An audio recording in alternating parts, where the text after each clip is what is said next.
సాగరంలో సంసారనవ పార్ట్ 53 రచన మీనాకుమారి గారు. శ్రీనివాస్ మనసుకు ఎంతో బాధగా ఉంది. ఎంత ప్రేమ ఉంటే అంతకన్నా పదింతలు బాధ ఎక్కువ ఉంటుంది ఆ మనిషి మీద. ఆ మనిషి కష్టంగా ఉన్నప్పుడు అన్న విషయం ఒక భర్తగా అర్థం చేసుకుంటున్నాడు శ్రీనివాస్. అల్లరి చేస్తూ గడుసుతనంతో తన ఆనందాలు చూసుకుంటూ తన భార్య ఆనందాన్ని కూడా గ్రహిస్తూ గడిపిన రోజులు ఎంతో మధురాతి మధురంగా అతనేలా తీయగా ఉంటాయి. కానీ అప్పుడప్పుడు ఒకరు కూడా తగులుతుంది. అది జీవితంలో మంచి విషయమే, కానీ భరించడానికి కాస్త ఇబ్బందిగా ఉంటుంది. తీపి, చేదు, వగరు, పులుపు అలా అన్ని రకాల రుచులు సమ్మేళనమే ఉగాది పచ్చడి. అలాగే జీవితం కూడా ఒక్కో సందర్భంలో ఒక్కొక్క రుచి తెలుస్తూ ఉంటుంది. ఇప్పుడు ప్రస్తుతానికి అది ఆనందమో తెలియదు, భయమో తెలియదు. తన భార్యకు మాత్రం ఎలా ఉంటుందో అన్న భయం మాత్రం కలుగుతుంది శ్రీనివాస్కి. శ్రీరాములు పక్కనే కూర్చొని శ్రీనివాస్తో మాట్లాడుతూ, ఏరా ముగ్గురు పిల్లలు పుడితే ఏమేం పేర్లు పెట్టాలనుకుంటున్నావు అని నవ్వుతూ ఉంటే మాట్లాడలేకపోయాడు శ్రీనివాస్. అన్నయ్య, అలవేలుకి ఏమీ కాదు కదా అన్నాడు భయంగా. మన కుటుంబంలో తెలుసో తెలియకో, అవగాహన లేకో ఒక పొరపాటు వల్ల దేవత లాంటి వసుంధరను పోగొట్టుకున్నాం. అందువల్ల అలాంటి భయాలు మన మనసులను చుట్టుకోవడంలో తప్పులేదు. కానీ మనం అలవేలు విషయంలో అన్ని జాగ్రత్తలు తీసుకున్నాం తమ్ముడు, ఇబ్బంది లేదు అని చెప్పారు డాక్టర్ గారు. అనవసరంగా ఆలోచించకు, మామూలుగా కాన్పైపోయేదట. కానీ మధ్యలో బిడ్డ పేగులు మెడలో వేసుకొని ఉందంట. అందువల్ల వారికి ఇబ్బంది అయ్యి ఆపరేషన్ మొదలు పెట్టారు అని చెబుతున్న అన్న వైపు చూసి, మంచి జరుగుతుంది కదా అంటూ తమ్ముడు భుజం తడుతూ, చెడు మాత్రం జరగదు, ఒక మంచి కాదు 3 వంతులు మంచి జరుగుతుంది. ముగ్గురిని ఎలా ఎత్తుకోవాలో తెలియక ఇబ్బంది పడతాం అని శ్రీరాములు నవ్వుతుంటే నవ్వేశాడు శ్రీనివాస్. పెద్దలంతా ఒక రూమ్లో కూర్చుని ఆలోచిస్తున్నారు. వసుదమ్మ గారు సుబ్రహ్మణ్య అష్టకం చదువుతూ మనసులోని దైవాన్ని ప్రార్థించుకుంటూ ఉన్నారు. ఎవరికి వారు మంచి జరగాలని కోరుకుంటూ ఎవరి ఇష్టదైవాన్ని వాళ్ళు ప్రార్థించుకుంటున్నారు. ఇంతలో సిస్టర్ వచ్చింది. 2 అబ్బాయిలు, 1 అమ్మాయి సార్. తల్లి బిడ్డలు క్షేమంగా ఉన్నారు, రూమ్లోకి షిఫ్ట్ చేస్తాము అని చెప్పి నవ్వుతూ వెళ్ళిపోయింది సిస్టర్. అబ్బాయి ఎంత మంచి మాట చెప్పిందో. పాత సినిమాల్లో ఇలా అయితే నర్స్ని ఎత్తుకొని గిరగిరా తిప్పి ఆమెకు డబ్బులు ఇస్తారు కదా అన్నయ్య అంటున్న శ్రీనివాస్ మాటల్లోనే చిలిపిదనానికి నవ్వేశాడు శ్రీరాములు. ఈ హాస్పిటల్లో ఉన్న స్టాఫ్కి మనం స్వీట్ అన్నీ పంచాలి. గంటలో అలివేల్ని రూమ్కి షిఫ్ట్ చేశారు. మగతలో ఉంది అలివేలు నివసించిన డబల్ రూమ్లో 3 ఉయ్యాలలు పెట్టారు. 3ట్లో 3 బిడ్డలు ఉంచారు. శ్రీనివాస్ ముందుగా వెళ్ళాడు రూమ్లోకి. అలివేలు వైపు చూస్తే అన్నీ డబల్ ఆనందాలు ఇస్తావే బాబు అంటూ నవ్వుతూ, ఎవరిని చూడాలి ముందు అర్థం కావడం లేదు. 3 పిల్లలు, మరి ఎవరిని వాళ్ళ 3లో ముందు ఎత్తుకోవాలి అంటూ తమాషాగా ఆట పట్టిస్తూ నవ్వుతున్నాడు శ్రీనివాస్. అప్పటిదాకా ఉన్న భయం ఏమాత్రం లేదు, సంతోషమే ఆవహించింది. ఆ సంతోషంలో భార్య దగ్గర కూర్చొని నుదుటి మీద ముద్దు పెట్టుకొని అంత సక్రమంగా జరిగిపోయింది. అంతే చాలు. ఎంత అవస్థపడ్డావు అలివేలు అంటూ ఉంటే, అవస్థ ఏముందండి, బిడ్డల్ని చూడండి ముత్యాలలా మెరిసిపోతున్నారు అంటూ ఉంది. మొదటగా నెంబర్ 1 స్టిక్కర్ ఉన్న బాలుడు తీసుకొని ఎత్తుకున్నాడు శ్రీనివాస్. భార్యకు చూపించాడు. వీడేమిటి మా నాన్నగారిలాగా ఉన్నాడు, ఆ కళ్ళు చూడు చికిలిస్తూ ఉన్నాడు అన్నాడు నవ్వుతూ శ్రీనివాస్. అవును అని నవ్వుతూ అన్నది అలివేలు. బాబుని అలివేలు దగ్గర పడుకోబెట్టి 2 ముద్దాడి పడుకోబెట్టారు. మళ్ళీ పాపాయిని తీసుకున్నారు. పాపాయి ఎంతో అందంగా కుందనపు బొమ్మలా ఉంది. చాలా వరకు శ్రీవాణి పోలికలున్నాయి. 2 మా చెల్లిలాగా ఉంది, నీలాగా కూడా ఉంది, ఇద్దరిలో ఉన్న ప్లస్ పాయింట్స్ అన్నీ తీసుకుందంటూ ఎంతో ముద్దు చేశాడు. ఆ అలివేలు మురిసిపోయింది. ఇక 3వ వాడిని తీసుకొచ్చాడు. వాడు పట్టుకోవడమే. కోపంగా కళ్ళు తెరిచి చూశాడు. వీడు మాత్రం 2 మీలాగే ఉన్నాడండి. చిన్నప్పుడు మీరు కూడా అలాగే చూస్తుండేవారు నా వైపు. కళ్ళల్లో ఏదో కోపం ఉండేది, భయం వేసేది. వీడు కూడా అలాగే చూస్తున్నాడు. వీడిని నొసలు కూడా అలాగే మూడిపడుతున్నాయి. 2 మీలాగే ఉన్నాడు అంటూ వాణ్ణి చిన్నగా ముద్దు చేసింది అలివేలు. శ్రీనివాస్ వెంటనే బాబుకి గుడ్డ కప్పేశాడు. ఒరేయ్, మీ అమ్మ చూసిందంటే ఎన్నో బాధలు వస్తాయి మనకు అంటూ ఉంటే, ఛీ ఏం మాటలు అవి అంటూ నవ్వింది అలివేలు. ఆనందంగా 3 బిడ్డలు చూసుకొని ఆనందించారు. అందరూ కూడా లోపలికి వచ్చారు. పెద్ద జంటలు అలివేల్ని పిల్లల్ని చూశారు. అలివేల్ని పలకరించారు. పిల్లల్ని చూస్తూ పోలికలు చెబుతూ నవ్వుకుంటూ సందడి చేశారు. శ్రీనివాస్ చేతుల్లో ఉన్న ఆఖరబ్బాయి వైపు చూసి, వీడు మన శ్రీనివాస్ అల్లరివాడిలా ఉన్నాడు అన్నారు దేవరాణి గారు నవ్వుతూ. ఆ మాటలకు శ్రీనివాస్ అలివేలు దంపతులు నవ్వుకున్నారు. మొదట బాబు, ఆ తర్వాత అమ్మాయి, ఆ తర్వాత మళ్ళీ అబ్బాయి. అలా నెంబర్లు కూడా ఎవరు కన్ఫ్యూజ్ పడకుండా అంటించారు. అందరూ కూడా పిల్లల్ని చూసి ముచ్చట పడిపోతున్నారు. అచ్చమ్మ కూతురు దగ్గరికి వచ్చి కన్నీళ్లు పెట్టుకుంది. అంతా బాగుందమ్మా, ఏమాత్రం ఇబ్బంది లేదు, కొంచెం కూడా ఏమీ తెలియకుండా ట్రీట్మెంట్ చేశారు డాక్టర్ అమ్మగారు అని చెప్పింది. ఒక నర్స్గా నీకు ట్రీట్మెంట్ చేసేటప్పుడు నన్ను రమ్మన్నా నేను రాలేకపోయాను అలివేలు అని బాధపడుతున్నప్పుడు నేను చూడలేను అన్నది అచ్చమ్మ. అది ఎవరికీ సాధ్యం కాదులే, ఎవరి బిడ్డలకు వారు ట్రీట్మెంట్ చేయలేరు అన్నది అక్కడికి వచ్చిన నర్స్. ఈ నర్స్ ఎంతో జాగ్రత్తగా చూసింది అని అలివేలు ప్రశంసపూర్వకంగా చూసింది ఆ నర్స్ వైపు. భూషణం గారు దేవరాని మనవరాల్ని చూసి తెగ ముచ్చట పడిపోయారు. అలాగే వసుదమ్మ గారు, ఆదిశేషయ్య గారు ముచ్చట పడ్డారు. ఆ తర్వాత సోములు, అచ్చమ్మ దంపతులు వచ్చి ఆనందించారు. నరసింహ, జ్యోతి దంపతులు ముచ్చటగా నవ్వుకుంటున్నారు. శ్రీవాణి ఎంతో ఆనందంగా, ఎంత బాగున్నారన్నయ్య, ఎవరిని ఎత్తుకోవాలో తెలియడం లేదు అంటూ ఉంది. శ్రీరాములు, జానకి ఇద్దరూ వెళ్ళి ఆనందంగా చూశారు. జానకి ఏదో మాట్లాడకపోతే నీ మాటలతో వారిని భయపెట్టకు, మరి ఇప్పుడే మాటలు నేర్చేసుకున్నారు అని పేపర్లో పడతారు పిల్లలు కూడా నీ వల్ల అనేసరికి అందరూ నవ్వుకున్నారు. అలివేలుకి మగతగా ఉన్న వచ్చే ప్రతి ఒక్కరిని గమనిస్తూ చిరునవ్వులు చిందిస్తూ నిద్రలోకి జారిపోతోంది. శ్రీవాణి పాపాయిని చూసి నవ్వుతుంటే శ్రీనివాస్ పాప అచ్చు నీలాగే ఉంది నాన్న అంటూ చెల్లెల్ని చూసి ముచ్చట పడుతూ కూతురునెత్తుకొని అటు చెల్లెలు తల నిమురుతూ ఇటు పాపాయిని ముద్దు పెట్టుకుంటూ ఉన్న ఆ దృశ్యం ఎంతో ఆనందంగా అనిపించింది.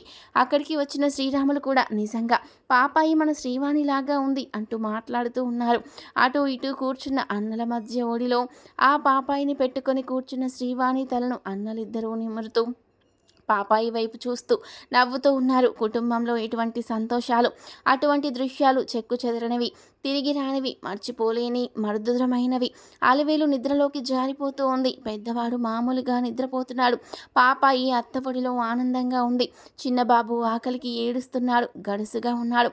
వీడు మాత్రం నీలాగే శ్రీనివాస్ అంటూ నవ్వుతూ ఉన్నాడు.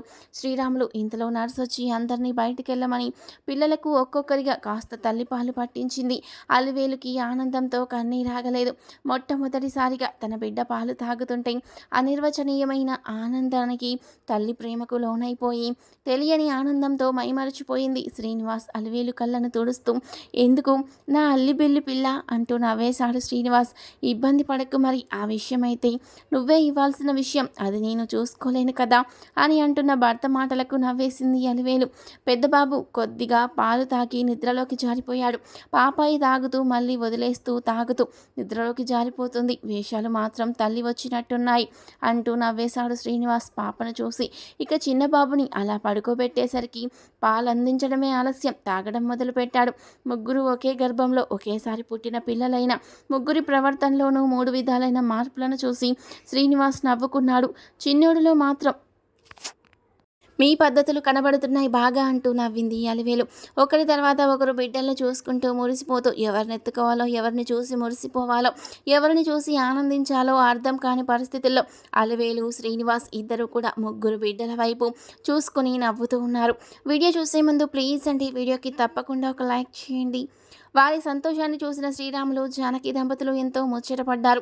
వెన్నెల పావనిని లోపలికి తీసుకొచ్చారు. ఆ పాపాయి పిల్లల వైపు చూస్తూ, అలివేలు వైపు చూస్తూ ఆశ్చర్యాన్ని ప్రదర్శిస్తూ అంతలోనే నవ్వుతుంది. శ్రీనివాస్ బాబునెత్తుకుంటే ముఖం ముడుచుకుంటుంది పావని. శ్రీవాణి అలా చేయవద్దు నాన్న, మేమంతా అందరికీ ఉన్నాం, సమానమే అంటూ నవ్వుతూ పాపని ఎత్తుకొని ముద్దు పెట్టుకుంటూ పాపాయిని తన ఒడిలో ఉన్న వెన్నెల పావనితో ముద్దులు పెట్టించింది. పావని పిల్లల్ని వదిలి రాను అంటుంది. ఇప్పుడు ఎంతో ఆనందంగా ఉంది.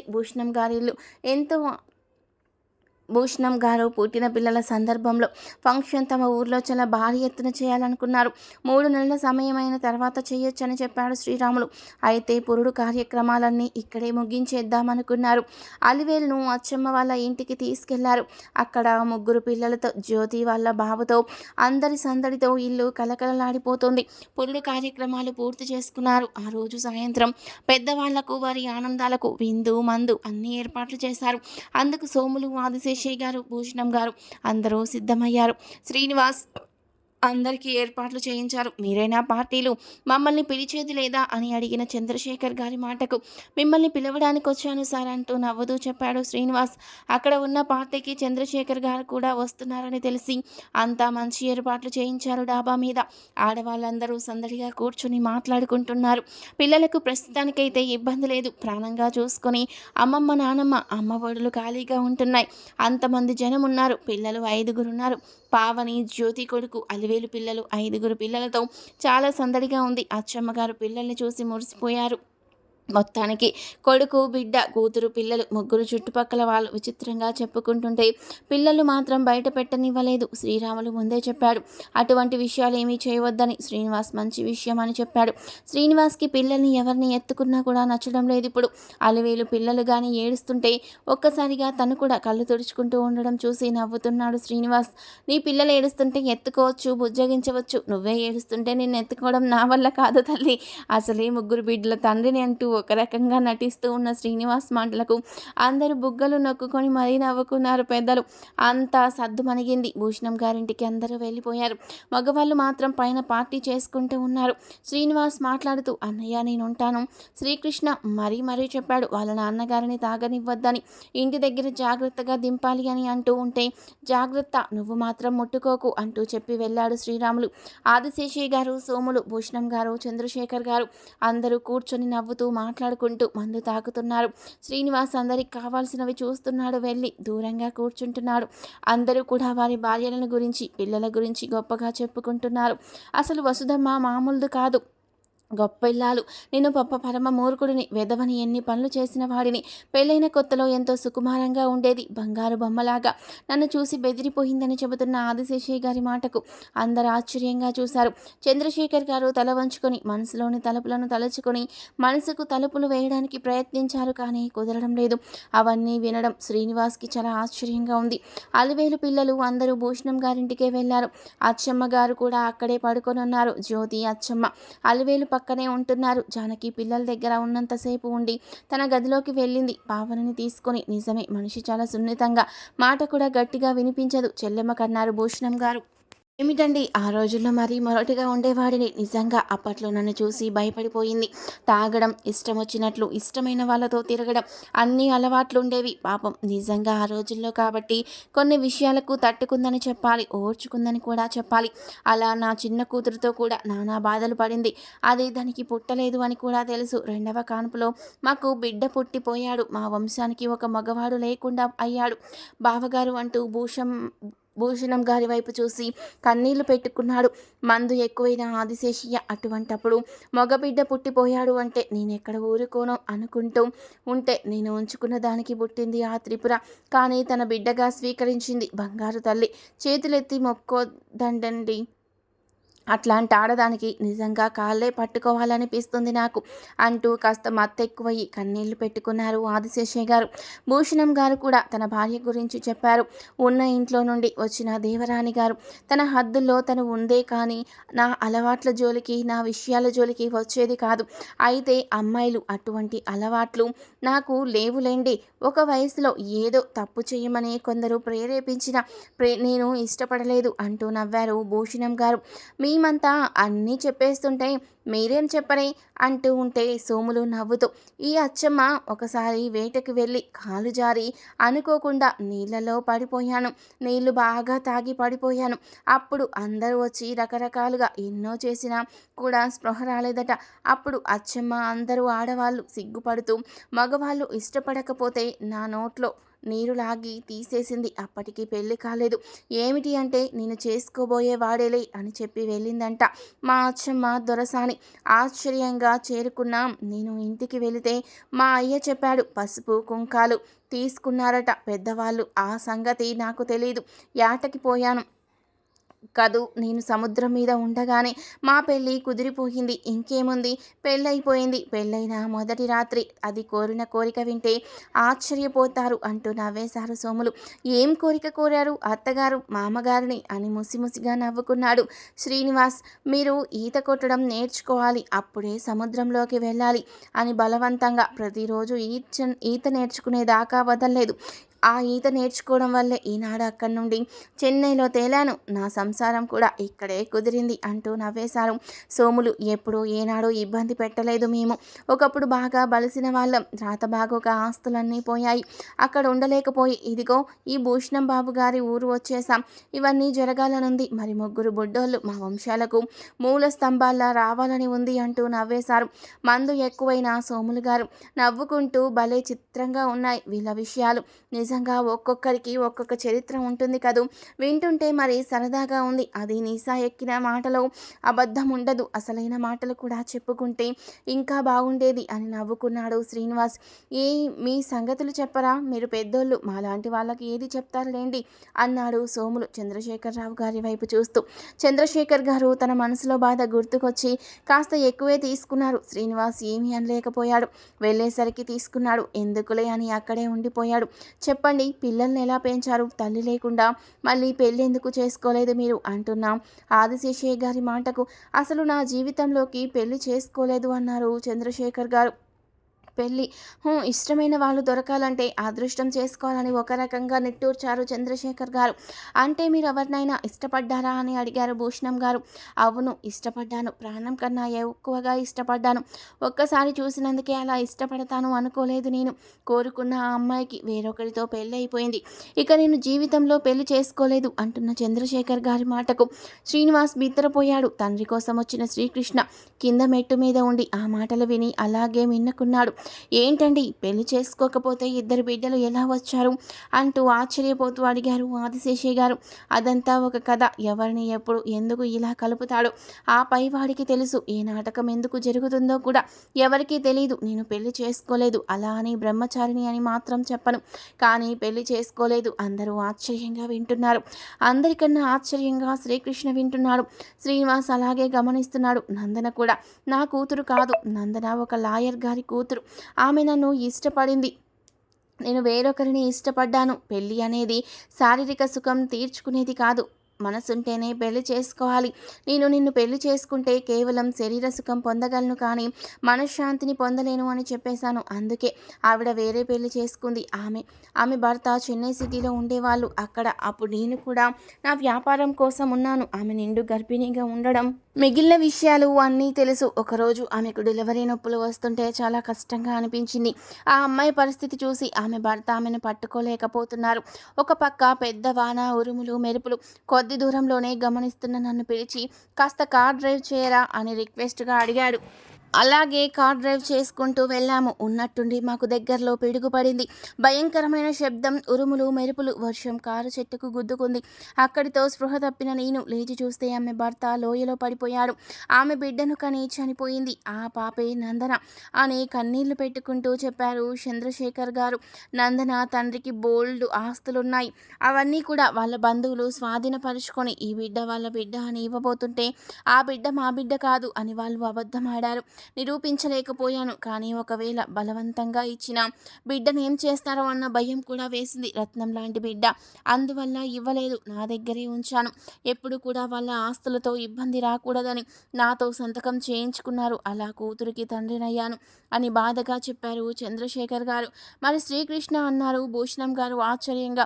శ్రీకృష్ణ కథ వినాలంటే మీరందరూ జాగ్రత్తగా వినండి. ఎప్పుడు మీరు అంటూ ఉండేవారుగా శ్రీకృష్ణకు వసుదమ్మ పోలికలు ఉన్నాయని. అంటున్నప్పుడు అందరి గుండె ఒక రకంగా కొట్టుకుంది. ఆదిశేషయ్య గారు ఆశ్చర్యంగా చూస్తున్నారు. అందరూ కూడా వింతగా చూస్తున్నారు. శ్రీనివాస్ శ్రద్ధగా వింటున్నాడు. శ్రీకృష్ణను చూశాడు. శ్రీకృష్ణ చేయి పట్టుకున్నాడు శ్రీనివాస్. శ్రీకృష్ణకు కన్నీరాగలేదు. అవును, శ్రీకృష్ణ వసుదమ్మ గారి బిడ్డ అని చెప్పారు చంద్రశేఖర్ గారు. అదెలా? బిడ్డ చనిపోయారన్నారుగా అంటున్న ఆదిశేషయ్య గారి మాటకు బిడ్డ చనిపోయాడని డాక్టర్లు చెప్పారు. నేను ఒక పని మీద ఆ ఊరు రావడం జరిగింది.